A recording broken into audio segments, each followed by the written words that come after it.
Hello, Awesome World! Papunta kami ngayon sa therapy niya. Absent nga si Dos nung isang araw sa therapy kasi ayaw niyang sumama sa tita niya. Eto nga at ako na nga ang sasama sa kanya. Sobrang init nga at kailangang magpayong. Pinarisked ko nga at early time ang therapy para masamahan ko before ng duty ko sa hospital. Isa talaga to sa mga struggle ko mga mi kasi hindi siya sumasama sa iba. Kaya ang schedule ko na lang ang ina-adjust ko. Buti na lang at good mood siya ngayon at excited na makita ang teacher niya. Pag ganito kasi na sobrang init, ayaw niyang lumabas dahil masyado siyang sensitive sa sikat ng araw. Palabas na kami ng highway para mag-abang ng tricycle. Buti na lang at hindi kami pinaghintay ng matagal at nakasakay agad kami ng tricycle. Medyo may kalayuan ang therapy center niya sa bahay namin. Babiyahe kami ng 10 to 15 minutes yata. Kaya maaga kaming umaalis sa bahay para sakto lang ang dating namin sa therapy center. Sayang din kasi ang oras kapag na-late kasi hindi nag-e-extend ang therapy session nila. At kapag umabsent without notice 24 hours prior sa schedule nila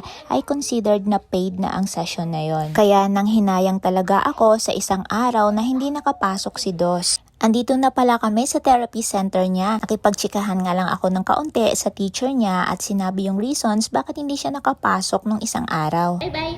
Bye, Mommy. Bye-bye. Nakatingin kay Mami. Bye, Mommy. Kiss mo na kay Mami, dali. Ha? Love you. At dahil 2 oras pa naman ang hihintayin ko, sumaglit muna ako sa town para mag-withdraw ng pambayad sa therapy niya dahil due date din namin.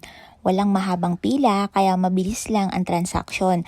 Pagkatapos nga ay bumili na ako ng pagkain dahil kasama na sa therapy niya yung nitrain siyang kumain sa table ng nakaupo. Fast forward nga, eto pabalik na ako sa therapy center niya. Mga paboritong pagkain nga niya ang dinadala ko sa therapy center niya para hindi na rin mahirapan yung teacher niya. Picky eater kasi si Dos, baka pag ayaw niya yung pagkain ay hindi na siya kakain doon at hindi na mag-perform ng activity nila at baka mas worse pa ay magwala. Pagdating ko nga ay pinabigay ko sa teacher yung mga pagkain at saka hiningi ko nga yung statement of account. Medyo may kalakihan nga pero okay lang kasi napaghandaan na rin. Malaking tulong din yung kita ng wifi vendor ni Dos at maraming salamat po sa mga nagpapadala ng pang-therapy ni Dos. Malaking tulong po talaga yon. God bless po sa inyong lahat na may mabubuting puso. Habang hinihintay ko nga na matapos si Dos ay busy din ako sa paglilista ng mga bayarin at kung saan-saan magpupunta ang paparating ko na sahod. Kahit wala nang matira, basta lahat ng bayarin at basic needs ay settled na.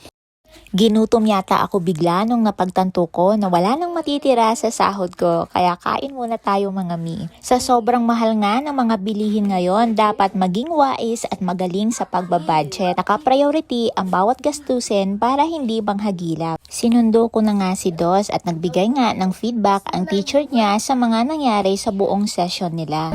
Nabayot ang bata ko na Bye, teacher. Bye-bye. Let's go na.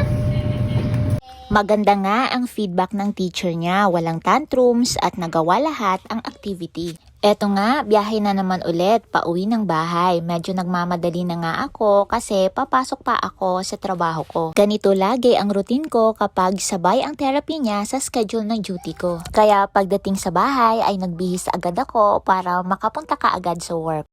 Fast forward na, eto, nakasakay nga ako ng bus. First time kong sumakay ng bus papunta sa workplace ko. Medyo may kalayuan nga, gaya ng naikwento ko nung sa unang video ko. Pero in fairness, napaka-komportable sumakay dito at saka mabilis lang ang biyahe. Finally, nakarating na ako sa workplace ko. Tapos na ako sa duty ko kay Dos, another duty na naman yung haharapin ko. Sige ko, ang ko lang dito ha. Sorry lang kaayo. Okay lang ha. Thank you. Salamat.